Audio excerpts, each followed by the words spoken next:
Hey friends, let's take one of these Dollar Tree easel frames and do a cute little bee craft. Let's go. Okay, so here's a little frame from Dollar Tree that we're going to use. It's a little chalkboard frame. It has this little piece on the back so it can stand up. And you see here I have some grimy stuff on the back. I was playing with some inks. It's fine. We're going to cover that up. Not too pretty. But anyway, what is pretty is this Would You Bend piece. You get two of these little scroll pieces in a pack. And it is the Would You Bend 60-20. And we're going to put it on with some tight bond. I measured where I wanted to put it and put a little pencil mark so I knew where to put my glue. You do want to use a good glue with any Would You Bend products. I am an ambassador for Would You Bend, so if you're interested in any of that, you can just send me a private message to my business page. And you can see that I line that pencil mark back up, put a little heat on it, and it's good to go. Look at the difference already. Just that little piece of Would You Bend changed it up so much. So now we're going to use a folk art chalk paint in the color French linen. And we're going to cover the entire piece, the chalkboard part, the frame, the Would You Bend piece, everything. We're going to cover it in this chalk paint. Now, I find that the formula for the even though both are made by Plaid, the Waverly chalk paint and the folk art chalk paint are very different.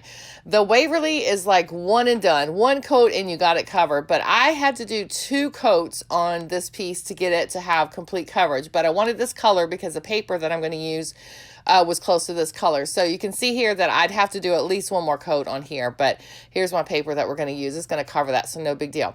We're going to use a Valspar Antiquing Glaze in the color Moose Moose. We're going to grab a little bit of that, and we are going to get a wet baby wipe. You can also use a wet rag, a wet paper towel, something like that.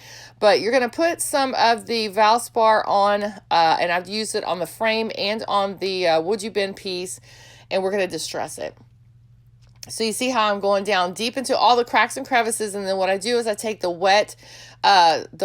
baby wipe, and I wipe off the high parts of it, so that way it stays dark deep down into all those crevices, and it just makes a really, really pretty contrast like that. You can see right here the difference already. A totally different look from one side to the other with the one side that's done already. So I use a little skewer to get down deep to get some of the dark glaze off where I didn't want it down inside that little scroll piece. So, like I said, I did the frame as well. We're not going to worry about the middle part because we are going to cover that up with some rice paper.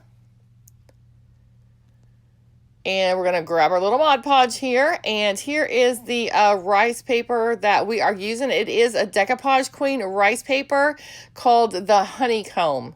So we're going to put the Mod Podge where, of course, we're going to put the rice paper. Now, the little scroll piece, the Would You Bend piece, came over the chalkboard piece, so I had to get up underneath there so that we can make sure to get it glued underneath there as well. But it's no big deal. Super easy to do. So once we get the Mod Podge on, we're going to take our little piece of rice paper and we're going to put that into the frame. And we are going to make sure we get it all down in the cracks and the crevices. And then I took a end of a paintbrush to kind of get up underneath that Would You Bend piece too, to make sure it was stuck up underneath there. So now we're going to take a, this is an IOD stamp, you guys. Here is the name of it. It's called the Birds and Bees. And it is a beautiful, beautiful bee stamp. So IOD ink stamps are like the best, but I'm just using a Stampabilities ink pad, which you can get at Hobby Lobby. And when you use these stamps, you want to make sure that you hold it steady, but you want to make sure you get every single piece touching the paper before you lift it up. So that's what I'm doing right here. And look how beautiful this is. Look at the detail in the stamp. They're just absolutely gorgeous. Just love them. So now we're going to use some luster rub-on. This is kind of like Rub and Buff. Comes in different colors. I'm going to use a little bit of gold. First off, you can't really see in the with this lighting in this video, but the honeycomb itself in this paper has like a gold shine to it. And then, of course, it's got that coppery, orangey, coppery color in the background behind the bee.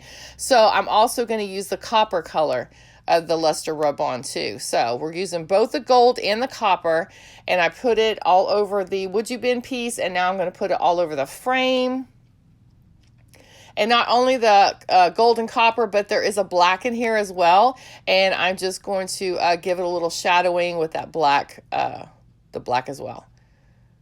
So, and there you go, you guys. This is it. This is it. How simple and easy. A couple of things you add to a Dollar Tree frame, and you've got this magnificent piece that you could display anywhere in your house, on a tier tree, a table, a shelf, anywhere. Absolutely love it. I hope that y'all enjoyed this video, and I hope that you will come back and see me again. So if you're not following, make sure you hit that follow button, and let's craft together again.